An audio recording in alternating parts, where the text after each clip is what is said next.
This is 15-minute consulting best practices. I'm David A. Fields. Maria Isabel Rios. We will answer questions that you have submitted. All of you are leaders of small consulting practices. And the questions we answer are going to be the questions that you submitted, and our team sorted through and said, these are the ones that we should answer. However, if we don't get to some today, we'll just pick it up next Monday. And if you have questions, just drop them in the chat or email them or post them on LinkedIn. And Maria Isabel and I will also pretend we're you. So we'll ask the questions, the follow-up questions we think you would ask, but please ask them in the chat. And we'll respond to whatever we see. Exactly. If you don't know us or our firm, we work exclusively with small consulting firms who want to reach their next stage of growth or financial success. The best practices you will hear us discuss and share have been based on our experience with working directly with over 300 consulting firms, from solo consultants in the low six figures to boutique firms in the $100 million range. Let's dive in. Okay, so let's see our first question. Deidre, if you can throw the first question up there, we'll take a look and do our best to answer it. It's always exciting. Here's the first question. How do you know if a prospect isn't interested or if they're just too busy to respond? Got it. So I'm going to assume the question here is coming from, we hear this all the time, Maria Isabel, where it's just like, oh, I submitted something and the prospect's gone dark and they're not responding. And so the natural concern is, are they just busy or do they not want to work with me and they're just not responding? So that happens all the time. So if that happens to you, you're in good company. It happens to everyone. And here's what I would say. Part of it depends on how long it's been. If someone has been ghosting you for a year, that's a pretty good sign they're not interested. If it's been 2 days, then maybe give it a little bit more time. You at least can give it a week or so, and then just send an email, and ask them whether they're just busy or kind of what the deal is. David, you say just ask. How would you go about asking? Give us an example that it's right side up, that has the client at the forefront, and that doesn't sound like somebody's complaining that they didn't get an answer to the email. Okay, so that is fair. We'll see if I can compose something on the spot. But I might say, hi, Maria Isabel. Just checking in as a follow-up to, what should we say? Should we say there's a proposal that was submitted? That hopefully Sure. you've set that date so they wouldn't have ghosted you. So, but let's just say, following up to the proposal that I submitted, can we get a date on the calendar next week? Simple as that. If you don't respond, right? If you don't respond, here's the one thing you don't do is I would not say, hey, Maria Isabel, did you get my email last week? Right? You never do that. Don't refer to prior emails. Just ask again, hey, Maria Isabel, still just trying to follow up, see whether we want to move forward. Should we put something on the calendar this week? Fair. Thank you, okay. David. Yeah. Just one other thing is, after maybe 3, 4, 5 tries, if you're not getting anything, give your prospect a way out.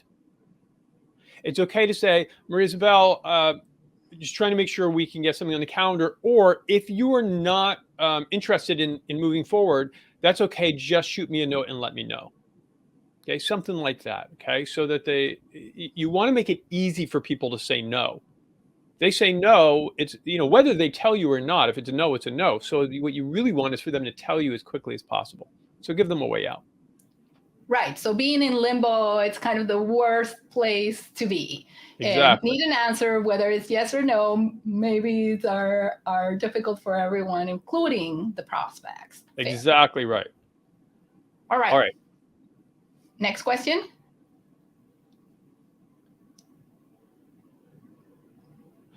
What are the best ways to find subcontracting and other low-hanging fruit for projects?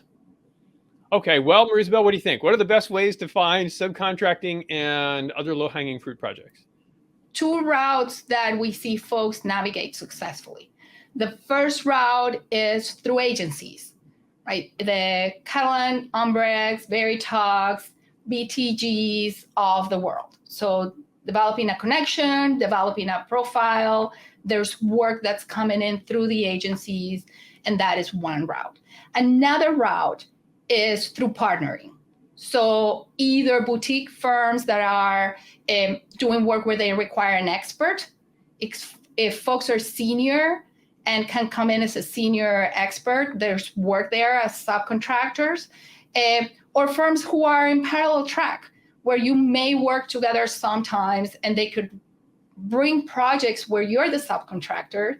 And oftentimes we see consultants also work with the firms and say, hey, can you subcontract for me on this topic or on this project when I need capacity, right? So more of a partnership in that sense. Not a legal partnership, but a partnership in terms of how the work is delivered.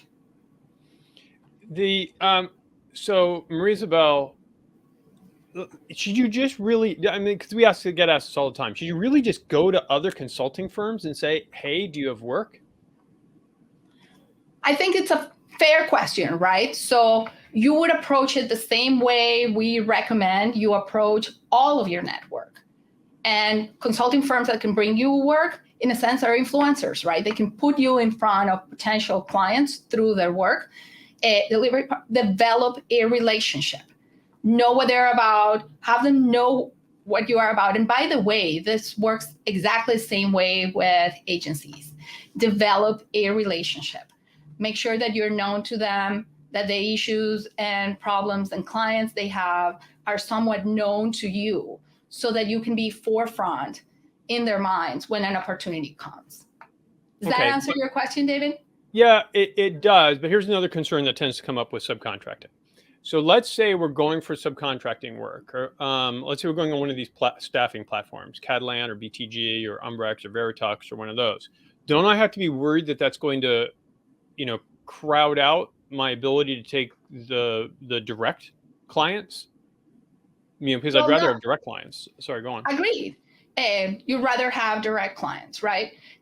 However, they don't necessarily need to crowd out your ability to work with your own clients. Not all agencies or firms, or even boutique firms that you'll be partnering with, require full-time consultants. Right? It doesn't preclude necessarily the consultant from pursuing their own clients in parallel. It precludes them from pursuing that particular client, right? It's a matter of ethics and honesty and non-competition, but it doesn't preclude if the folks from having other work. And also you can choose, right? Especially on a platform, more often than not, they will say, this requires a full-time resource for this long. You can make a decision like you would do with any client projects. Is this worthwhile given my pipeline, given my level of conversation and my commitments? And you can always opt out of opportunities that don't, that require, say, a full-time resource when you're not available full-time. Likewise, when it's not clear what time of requirements or what time of commitments a project has, ask. Same question, same answer as you said before. When in doubt, it is very legitimate to say, hey, this opportunity caught my eye. I'm wondering what's the setup that you had in mind? What are the requirements for this project? Take it from there. Okay. So I have a thought I want to add to that, if that's okay. Absolutely. And while I do that, one, I want to acknowledge Stephanie for submitting a comment, which I didn't have the comments up yet. So on the last question, and you're absolutely right. When you can get a client to tell you no, it just saves everybody time. We like to tell our clients, get to know as quickly as possible. And no. Is it going to be a no? Just find out. So I agree with you completely, Stephanie. If you have comments or questions on what we're talking about, please add them to the LinkedIn stream or LinkedIn live stream, and then we'll answer them on the fly now that we have it open. The other thought I was having, Maria Isabel, is I think for a lot of consultants, baked into that question of, well, wait, if I take on like an assignment with a staffing firm or subcontracting, I won't get my own work, is this presupposition that subcontracting work is necessarily worse than direct work. And that's not always the case. If you negotiate it well, there are disadvantages to subcontracting, but there are also some advantages. And if you negotiate it well, they can be very lucrative, and you're busy, you're gaining experience that with a client you may not have been able to work on otherwise. You're gaining exposure to information and insights and approaches that you may not have otherwise. So I'm kind of a fan of taking subcontracting work now and again. It's just as part of the mix, part of the whole portfolio. So how to find it, right? Look for partners. To recap to the original question, yes. Look for partners in boutique consultancies where you can be positioned as an expert or as an additional resource that outbanks capacity. Look for agencies that are a good fit with what your practices focus on and that allow you to showcase your expertise. Exactly. Perfect. All right, Deidre, I think we have time to do one more. Let's give another question. Let's see. How do you shift an outreach or networking conversation to asking for introductions? Oh, interesting question. How do you shift outreach to asking for introductions? Isabel, you want me to do that or you want to do that? Sure, go ahead. Take a shot. Okay. I actually think the very first thing to do, so if you're uncomfortable with this, asking for introductions, is you actually have to change your own mindset. This is less about what you say and more about what's in your head when you say it. If what's in your head is, I need someone to sell to, or I'm looking for a prospect, or do you know someone who I can maybe, find out if they need us so we can pitch business. Any of those are going to make you uncomfortable asking for introductions, and rightly so. Those are all upside down. In your head, what I would encourage you to think about is I'm just trying to build my network. Just meet new people and understand, have faith that if you build your network and you build relationships, conversations will come, opportunities will come, projects will come.